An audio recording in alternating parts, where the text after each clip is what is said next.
Je vous entends déjà. Dans mes résolutions, j'ai dit qu'il y aurait moins de book haul. J'ai pas dit qu'il n'y en aurait plus. Bonjour à vous et bienvenue dans ce premier book haul de 2024. Alors je vous avoue que secrètement, j'espère qu'il y en aura tout de même très peu durant l'année. Parce que pour rappel, j'ai pour résolution cette année de faire drastiquement baisser ma pile à lire. Mais comme je l'avais dit dans ma vidéo Top Flop, eh bien je reste une amoureuse des livres. Je reste également à l'écoute des sorties et figurez-vous que début 2024, enfin même jusque mi-2024, j'ai noté pas mal de titres qui m'intéressent, qui sortent enfin en poche. Donc forcément, j'allais craquer. Ajoutez à cela que l'on m'a fait des petits cadeaux, que Noël est passé par là, que j'ai reçu une carte cadeau Cultura qui m'a permis de faire des petits craquages. Bref, tout ça pour dire qu'aujourd'hui nous allons parler bouquins, nous allons voir certains livres qui viennent de rejoindre ma palle et d'autres que j'ai reçus ou dont j'ai fait l'acquisition fin 2023 mais que je ne vous présente que maintenant. Avec un peu de chance, ça vous donnera des idées de lecture, surtout que je vais vous présenter certains titres, comme j'ai dit, qui viennent de sortir là il y a très peu de temps en poche. Donc je me dis que potentiellement ce sont des titres qui vous intéressent et donc vous êtes passé à côté de la sortie poche. Soit vous avez compris, je vous propose que l'on commence tout de suite de passer ça en revue parce que dans mes souvenirs, il y a une bonne dizaine de livres. Alors le tout premier dont j'ai fait l'acquisition, je crois, sur Vinted durant peut-être le mois d'octobre ou de novembre, il s'agit de L'Assassin de la rue Voltaire d'Henri Levenbrück aux éditions Pocket. Bon bah là, si vous suivez la chaîne, vous ne serez pas étonné de voir que j'ai acquis ce livre puisqu'il s'agit donc du troisième tome de la saga avec le personnage de Gabriel Joly qui est une saga thriller historique que j'ai découvert, on va dire fin d'année 2023 et que j'ai à ma...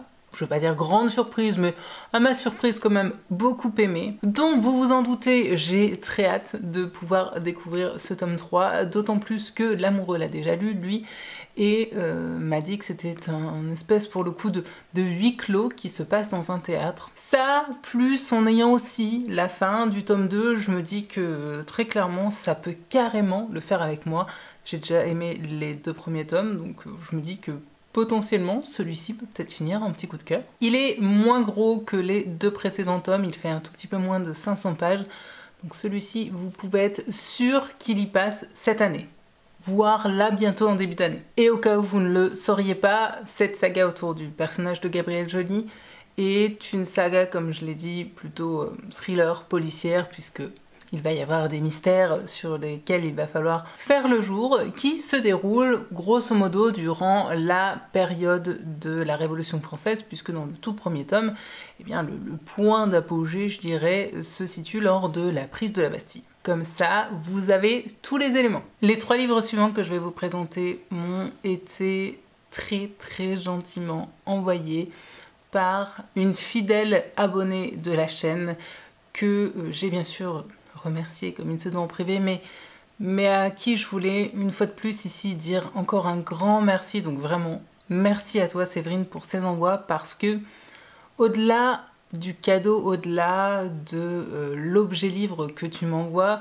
ce qui me touche tout particulièrement, c'est que tu as toujours une très belle attention comme ça pour Noël, pour mon anniversaire, pour plein d'occasions et toujours de très gentils mots qui accompagnent tout ça. Donc vraiment merci. Tes attentions me touchent beaucoup, me font beaucoup de bien et désormais j'ai donc hâte de me plonger dans ces livres que tu m'as fait parvenir parce que tout simplement ils me tentent beaucoup et je croise les doigts pour que ce soit des réussites.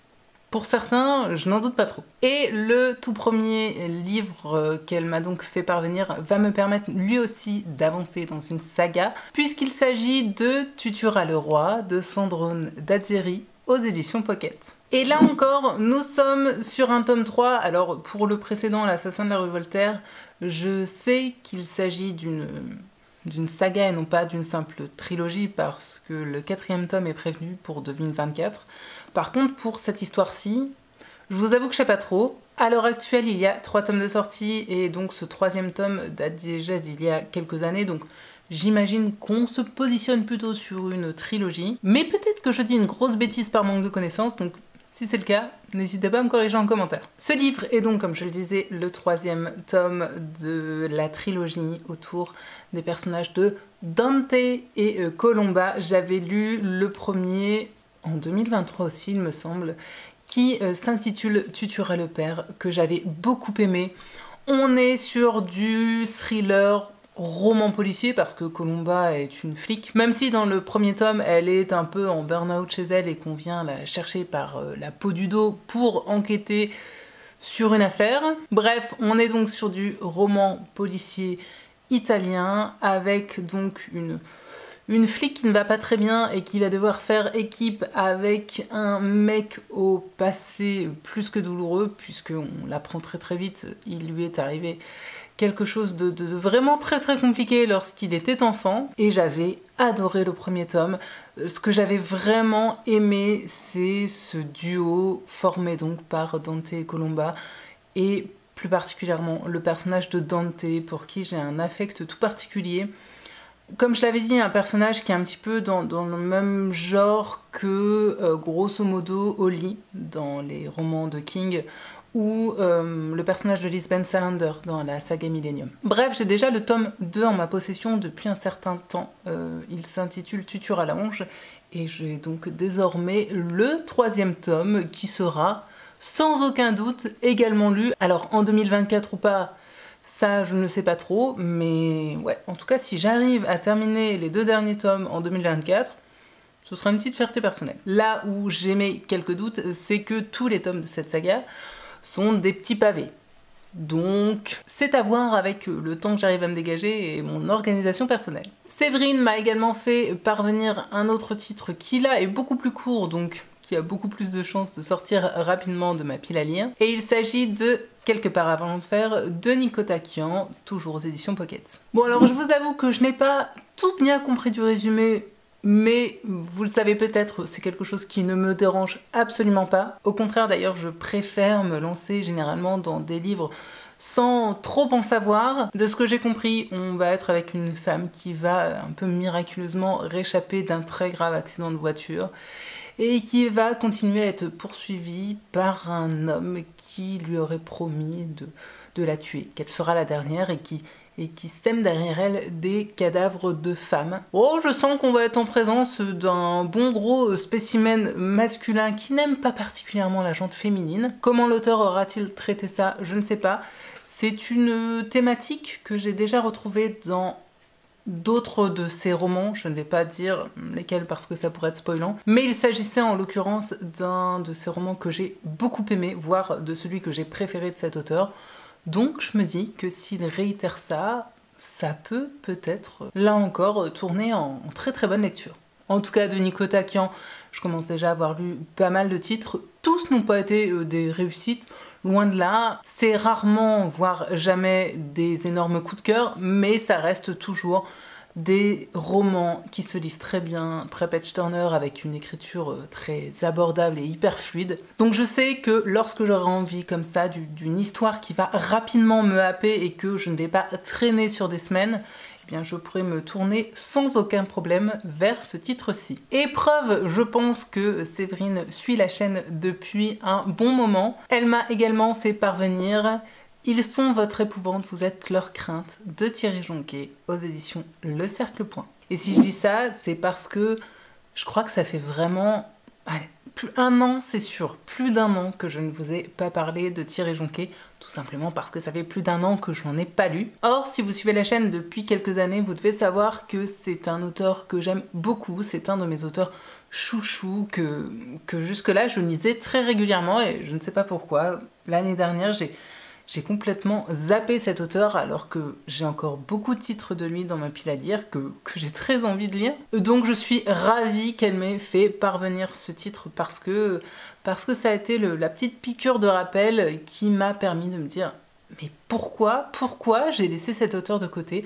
Un peu comme Franck Tillier, je sais pas, cette année j'ai zappé certains de mes auteurs favoris et c'est quelque chose que je voudrais revoir en 2024. Donc, celui-ci ou un autre, vous pouvez être sûr qu'il y aura du Thierry Jonquet lu sur cette chaîne en 2024. Quant à ce roman-ci, je vous avoue que j'ai été assez surprise en le recevant parce que, ma foi, il est assez conséquent en termes de nombre de pages, alors qu'habituellement, Thierry Jonquet écrit plutôt, enfin écrivait, parce que malheureusement ce monsieur est décédé il y a une paire d'années maintenant, des romans plutôt courts. Ça me rend curieuse et j'ai hâte de voir ce qu'il peut aussi donner comme ça dans une histoire plus longue. Dans ce titre donc on va suivre une jeune femme qui prend son premier poste, alors j'imagine en tant qu'enseignante dans le 93, dans une banlieue pas vraiment aisée, pas vraiment très bien réputée, à la criminalité plutôt grandissante. Elle va donc enseigner à, j'imagine,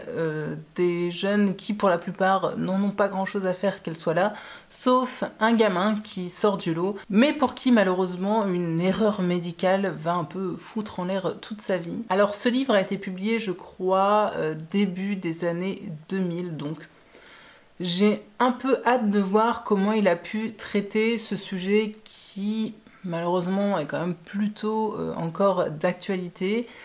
J'espère que ça a été bien fait. Après, connaissant Thierry Jonquet, je n'en doute pas trop. C'était également un homme qui, en plus d'être auteur, était très engagé politiquement, d'ailleurs plutôt engagé à gauche, donc voilà, je me demande si il a mêlé à cette histoire ses opinions politiques personnelles ou pas.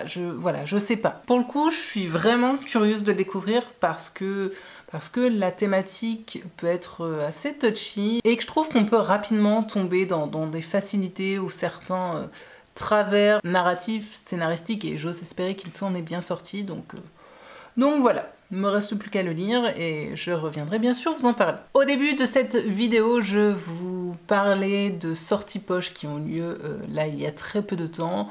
Je crois que ce roman est sorti hier ou avant-hier, bref, je viens tout juste de l'acheter et il ne pouvait pas en être autrement, vous allez comprendre pourquoi en voyant le nom de l'auteur je pense, puisque donc je me suis rendue en librairie pour me procurer la sortie poche de Petite salle de Louise May aux éditions Le Cercle Point également. C'est donc le dernier roman de Louise May qui est enfin sorti en poche. Alors jusque-là, elle était éditée chez Pocket aussi, il me semble. Et bon, je ne sais pour quelle raison elle a changé d'éditeur poche. Ma foi, au moins on l'a en poche. La seule chose qui me chagrine un petit peu, c'est qu'en tant que, vous le savez, personne un petit peu psychorigide sur certains points, eh bien on va se retrouver du coup avec des dos qui sont noirs alors que chez Pocket ils étaient blancs. Mais bon, ça reste du Louise May. Jusque là, j'ai tout lu de cet auteur et j'ai absolument aimé tous ses romans.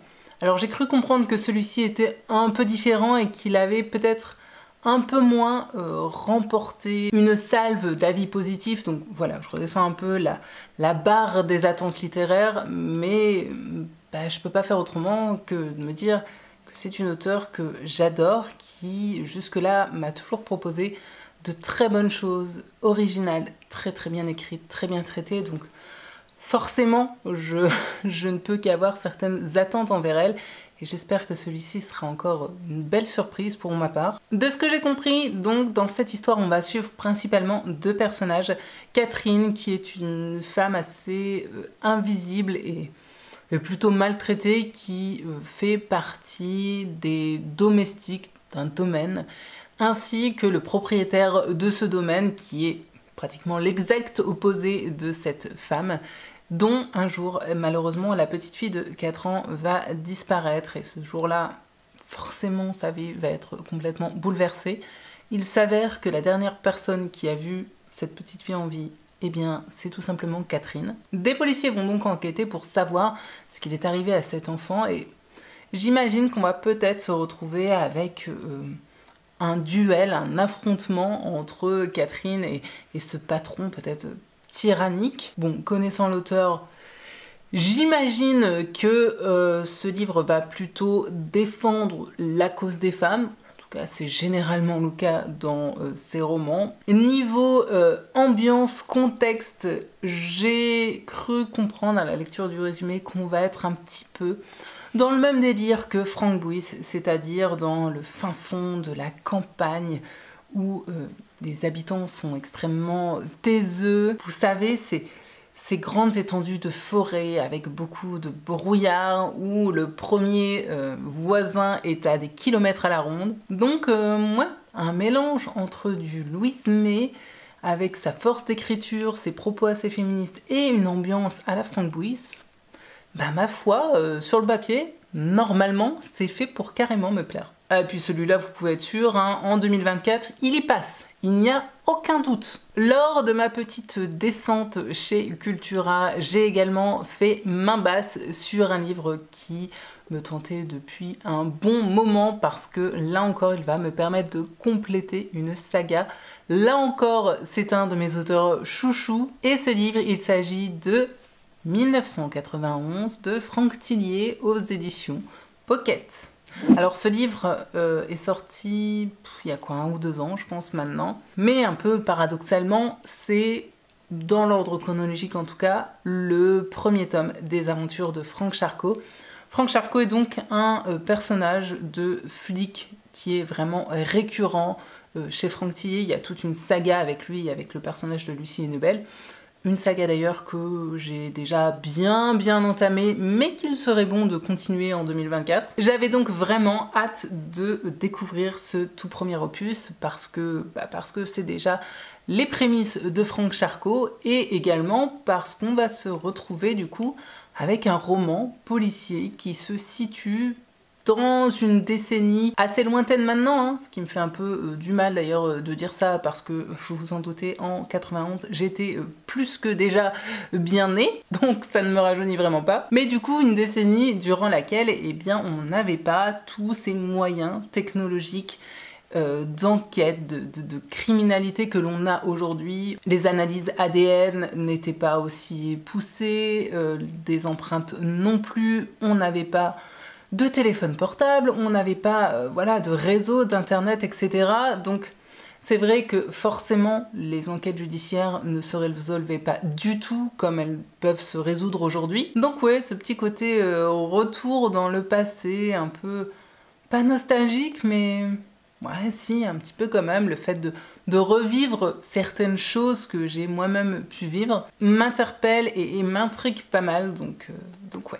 Très hâte là aussi de pouvoir m'y plonger. Sinon, au niveau de l'histoire en elle-même, comme je le disais, on va donc suivre le jeune Franck Charcot qui vient tout juste d'être catapulté au célèbre 36 quai des Orfèvres, qui est désormais le 36 rue du Bastion, je crois, où un matin il va recevoir par le courrier tout simplement une photo d'une femme sur un lit ligoté, je crois avec un sac sur la tête et juste une adresse au dos. Il va bien sûr se rendre à cette adresse et découvrir, vous vous en doutez, une scène de crime. Et il me semble que cette scène de crime va être le point de départ d'une sorte de jeu de pistes macabre que Franck Charcot va devoir suivre pour bien sûr arrêter ce méchant tueur. Bref, je sais que je vais vraiment appréhender ce titre comme une lecture un peu doudou. Oui, doudou peut sembler assez surprenant vu les thématiques, mais vraiment doudou dans cette optique de ok,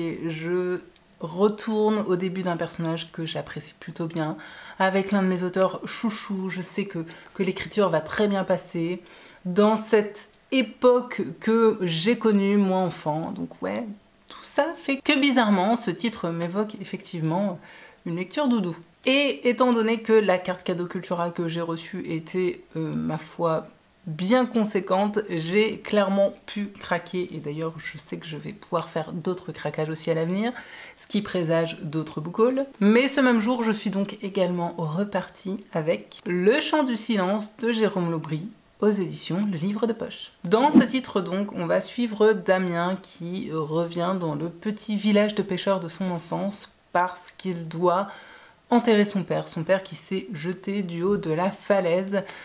Et Damien n'arrive pas à être triste lors de l'enterrement de son père parce qu'il a un passif assez compliqué avec ce paternel, puisque lorsqu'il était jeune, en 95, eh bien, de ce que j'ai compris, son père a été accusé de meurtre, ce qui a obligé Damien et sa mère à fuir le village et à partir en périple dans la France Donc forcément, Damien n'a non seulement pas grandi avec ce père, mais a gardé certains griefs envers lui. Malgré tout, il revient donc dans ce village de son enfance pour pouvoir y enterrer ce père, et avec l'idée aussi de peut-être pouvoir revoir et pourquoi pas renouer avec son amoureuse d'enfance.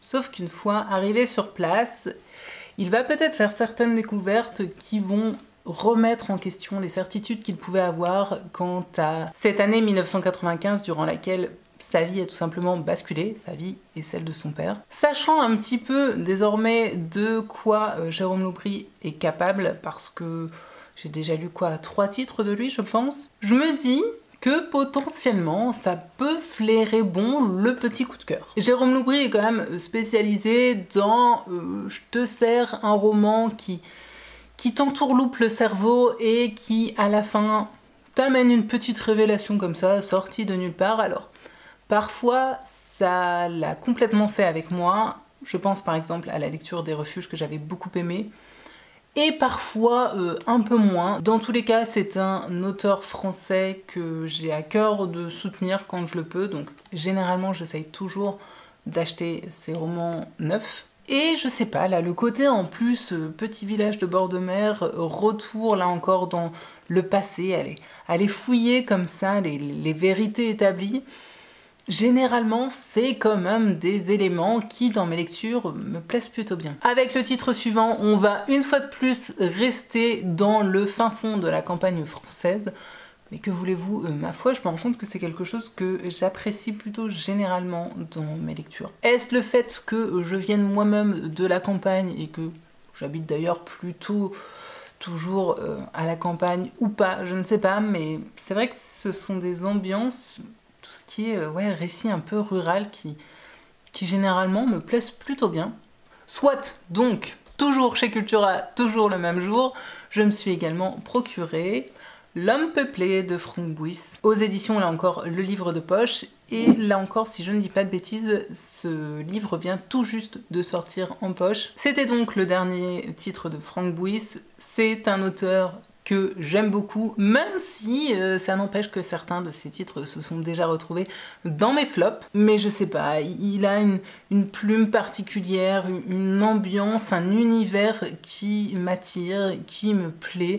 Et là, une fois de plus, apparemment, on va complètement être là-dedans, puisque, comme je le disais, on va encore se retrouver dans un petit coin totalement paumé à la campagne, dans lequel on va suivre Harry, un romancier qui est en quête comme ça d'inspiration pour pouvoir écrire son prochain bouquin, qui va donc sur un coup de tête acheter une ferme totalement isolée pour lui-même s'isoler et arriver donc à retrouver cette fibre de l'écriture, sauf que voilà, assez rapidement il se sent épié. Alors, est-ce que c'est son voisin un peu étrange qui lui procure cette sensation, voisin qui est guérisseur et sourcier?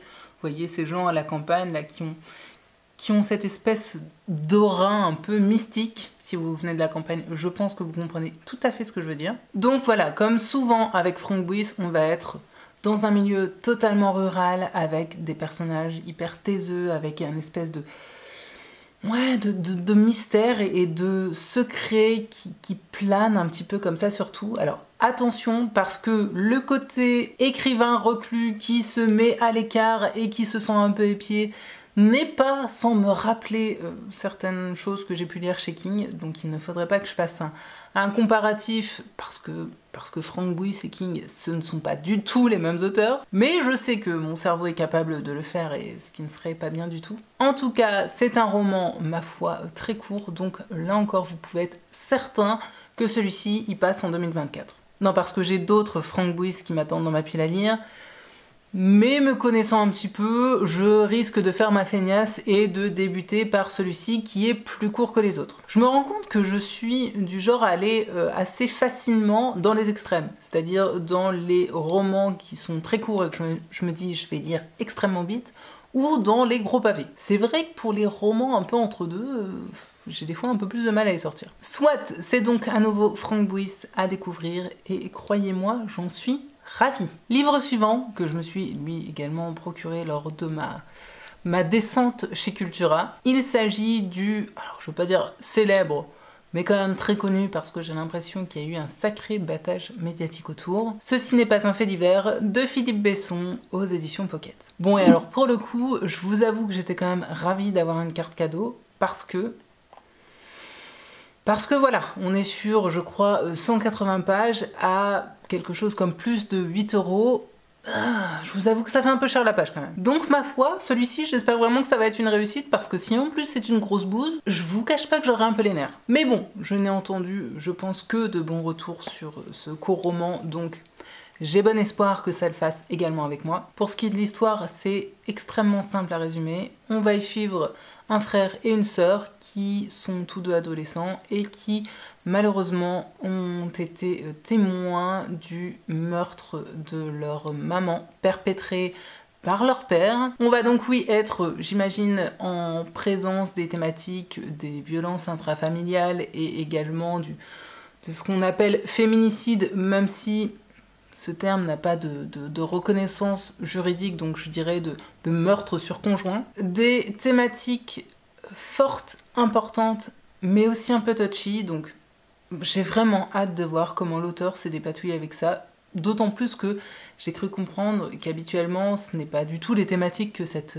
auteur aborde. Après, comme j'ai dit, a priori, des retours que j'en ai entendus, le monsieur a plutôt bien réussi son coup, donc bah voilà, j'ai juste hâte moi aussi de pouvoir me plonger dans cette histoire et de vous en faire tout simplement ma chronique, de vous dire ce que j'en aurais pensé. Bon, et puis là pareil, hein, vu le nombre de pages, c'est certain, celui-ci, il ne va pas dormir dans ma pile à lire, il va y passer, je pense, là, très prochainement. Et je vais terminer ce point lecture avec encore deux titres qui sont à mettre en corrélation. Le tout premier, il m'a été offert par ma maman à Noël, et il s'agit de La plume magique de Gwendy de Richard Chizmar aux éditions Le Livre de Poche. Ce titre, c'est donc le deuxième tome de la trilogie Gwendy, qui est écrite, enfin coécrite par Stephen King et Richard Chizmar, même si ce deuxième tome n'a été écrit que par Richard Chizmar, même s'il a été relu et validé par Stephen King. Ouais, j'espère que vous avez compris mes explications parce que dit comme ça, c'est peut-être pas extrêmement clair, j'en conviens. J'avais donc lu le premier tome de cette trilogie qui s'intitule Gwendy et la boîte à boutons. Il y a peut-être bien facile 2 voire 3 ans désormais. C'est d'ailleurs un livre que je pense je relirai avant de me lancer dans cette lecture parce que Gwendy et la boîte à boutons, dans mes souvenirs, fait quelque chose comme, je sais pas, 150 pages. C'est un livre très court, donc je pense que pour avoir bien l'histoire en tête, ce sera pas du luxe de relire un petit peu tout ça. Donc, dans Gwendy et la boîte à boutons, on suivait Gwendy qui avait 12 ans, qui vivait à Castle Rock, qui était une ado pas forcément très bien dans ses baskets, à qui un jour on va confier une étrange boîte avec différents boutons qui, lorsqu'ils sont actionnés, vont déclencher différentes actions. Ouais, dit comme ça c'est un petit peu bizarre, mais bon, on est dans l'univers du King et du coup, partant de ça, ça passe très bien. Dans ce second tome, eh bien, Gwendy a grandi, elle a passé la trentaine, elle vit à Washington. On va donc bien sûr suivre la suite de ses aventures, mais en parallèle, on va également suivre un shérif qui va enquêter sur la disparition de 2 petites filles. Voilà, j'en sais pas plus. C'est un roman court, c'est une trilogie que je veux terminer cette année, oui, puisqu'il y a aussi un tome 3 qui vient juste derrière. Et puis voilà, c'est l'univers du King, donc forcément ce sera lu. Bon, et du coup, vous l'aurez certainement compris, le dernier livre de ce book haul, il s'agit de La dernière mission de Gwendy, de Stephen King et Richard Chizmar, aux éditions Le Livre de Poche. Et il s'agit donc du 3e et dernier tome de la trilogie Gwendy. Alors, tout ce que je sais, c'est que dans ce 3e et dernier tome, on est encore un petit peu plus avancé dans le temps, donc Gwendy est encore un petit peu plus avancée en âge, elle est devenue une célèbre scénariste et romancière qui vit dans le Maine. Normalement, c'est censé vous rappeler quelque chose. Et puis il y a toujours cette histoire de boîte à boutons magique qui est là dans les parages et qui apporte potentiellement son lot de problèmes. Je ne veux pas en savoir plus. Je veux vraiment me replonger dans cette trilogie en sachant un minimum et en me laissant porter par cet univers magico-fantastique, un peu mystique, créé donc par Stephen King et son ami Richard Kismar. Je vous avoue que le truc qui m'intrigue quand même pas mal, c'est que sur la couverture, on a, j'imagine peut-être Gwendy, avec un casque de cosmonaute. Là tout de suite j'ai du mal à comprendre ce que ça vient faire dans cette histoire, mais bon, avec King, on peut partir dans absolument toutes les directions, donc ce ne serait, ma foi, pas si surprenant que ça. Je suis donc ravie d'avoir enfin en ma possession les 3 tomes, et ouais, j'ai vraiment hâte de pouvoir me les faire. Je vais peut-être d'ailleurs les enchaîner. Je me dis que pour le coup, comme ce sont, vous voyez, vraiment des romans assez courts, ils font quoi, 250 pages 320 pour le dernier, un peu plus. Mais bon, bah, comparativement à la taille des romans classiques de King, qui sont toujours des gros pavés, je me dis que c'est pas déconnant de me refaire les 3 tomes d'un coup. Ça équivaudra à peu près à un roman de l'auteur. Donc ouais, je vais essayer de me programmer ça en 2024.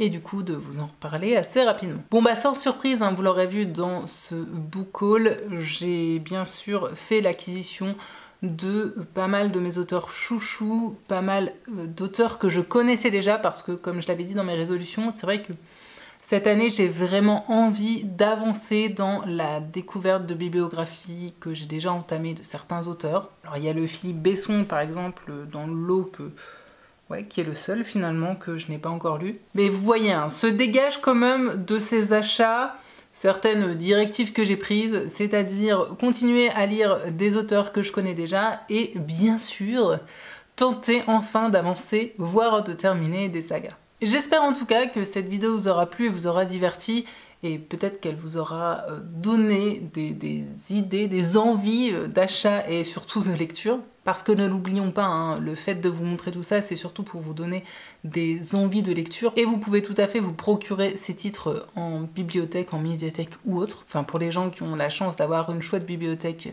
près de chez eux, ce qui, j'en ai conscience, n'est pas le cas de tout le monde. Pour ma part, j'espère donc trouver le temps de me jeter sur toutes ces petites pépites très rapidement, parce que vous ne savez pas à quel point ils me font envie. Alors je sais qu'il faut que j'essaye aussi de sortir des reliques de ma palle qui sont là en train de crier « S'il te plaît, viens nous chercher !» Parce que pour certaines, ça fait des années qu'elles dorment sur une étagère. Mais que voulez-vous, ils sont là, je les ai enfin, et j'ai attendu certains titres vraiment avec une grande impatience, parce que, je le répète, mais je suis vraiment une lectrice du format poche. Je préfère 1000 fois les livres au format poche. D'ailleurs, vous le voyez derrière moi, c'est ce qui compose en majeure partie ma bibliothèque. Donc c'est vrai que je suis toujours dans cette attente de la sortie d'un titre dont j'ai entendu parler il y a déjà 1 an en grand format. D'ailleurs, en parlant de ça, je sais d'ores et déjà que je vais me procurer dans les mois à venir certains autres titres qui vont enfin sortir en poche. Je pense par exemple à Billy Summer. Je pense aussi à Pourquoi tu pleures d'Amélie Antoine qui, alléluia, j'ai vu l'info passer, va donc également sortir au format poche. J'en suis ravie pour elle parce que s'il sort en poche, ça veut dire qu'il s'est bien vendu en grand format. Et j'en suis ravie pour moi parce que j'ai tous ces titres en poche, donc je vous avoue que ça m'embêtait un peu d'en acheter un en grand format. Question sortie, je pense aussi au prochain MGR Leech qui doit sortir en poche. Tous les ans il y en a un qui sort, donc je ne sais plus quand est prévu le prochain, mais je sais que ça risque d'être là dans les mois à venir. Bref, il y a en 2024 pas mal de sorties qui m'intéressent, donc vous savez d'ores et déjà qu'il y aura au moins un autre book haul sur la chaîne. Et puis voilà, maintenant il ne me reste plus qu'à aller lire tout ça et revenir vous en parler dès que possible. Si vous avez lu d'ailleurs certains des titres que je vous ai présentés aujourd'hui, n'hésitez pas à me dire en commentaire ce que vous en avez pensé, et puis juste si vous avez envie de papoter avec moi, là encore les commentaires sont ouverts comme d'habitude. Sur ce, jusqu'à la prochaine vidéo, je vous souhaite bien sûr paix, amour et littérature dans vos cœurs. Bye!